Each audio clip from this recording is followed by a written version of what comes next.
So guys, today now we will learn about what will happen if decrease cardiac output will get decreases. So today we will see when the decrease in the cardiac output, इससे क्या होगा, decrease arterial pressure होगा। Arterial pressure के अंदर में decrease आएगा। इस condition से क्या होगा, जो ब्लड फ्लो है वो ब्लड फ्लो कम हो जाएगा हमारे बॉडीज़ के अंदर में। इसके वजह से क्या होगा, nutrition decrease nutrition of tissue, decrease nutrition of cardiac muscles and intravascular clotting होना स्टार्ट हो जाएगा। अगर हमारे बॉडी के अंदर में ऑक्सीजन की कमी आया due to decrease in arterial pressure, तो तीन चीज़ें हो सकती है, decrease cardiac nutrition, decrease nutrition of the tissue and intravascular clotting. अब इस वजह से क्या होगा, decrease nutrition of the tissue से तीन चीज़ें हो सकती है, decrease nutrition of the brain, decrease nutrition of vascular system and tissue ischaemia.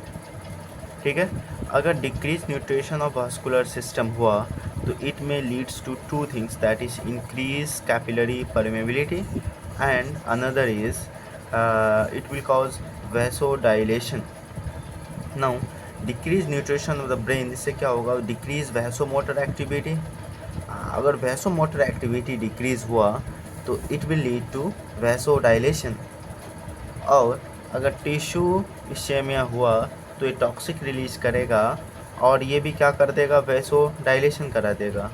अब समझो, अगर वैसोडाइलेशन हुआ, तीन चीज़ों से वैसोडाइलेशन हो रहे थे, यहाँ से एक, यहाँ से और एक यहाँ से, मतलब ये तीन चीज़ें वैसोडाइलेशन कराएगा। इससे क्या होगा, वेनस ब्लड पुलिंग, जो भी ब्लड है वो वेनस में आ जाएगा।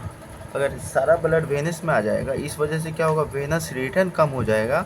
अगर वेनस रिटर्न कम हुआ तो finally it may lead to decrease in the cardiac output, क्योंकि हम जानते हैं cardiac output directly proportional to venous return. अब समझो कि अगर परमेबिलिटी बढ़ रहा है तो डिक्रीज ब्लड वॉल्यूम डिक्रीज़ हो जाएगा, क्योंकि अगर ये कैपिलरी है, इसके अगर इस कैपिलरी का परमेबिलिटी बढ़ गया तो क्या होगा, ब्लड लॉस होना चालू हो जाएगा। इसकी वजह से क्या हो जाएगा, ब्लड वॉल्यूम डिक्रीज़ हो जाएगा। अगर ब्लड वॉल्यूम डिक्रीज़ हुआ तो क्या होगा, वेनस रिटर्न कम हो जाएगा। एक तो जब वेनस ब्लड पुलिंग हो रहा था उस कंडीशन में भी वेनस रिटर्न कम हो रहा था, और जब ब्लड वॉल्यूम भी कम होगा तो वेनस रिटर्न कम होगा।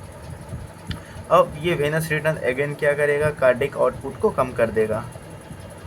और यहाँ समझो कि अगर टॉक्सिक रिलीज़ हुआ, ठीक है, टिश्यू इस्चेमिया से टॉक्सिक रिलीज़ हुआ, तो इस कंडीशन के अंदर में दो हो रहा है, वैसोडाइलेशन, वास्कुलर डायलेशन हो रहा है, और ये एक और कर रहा है, कार्डिक डिप्रेशन कर रहा है।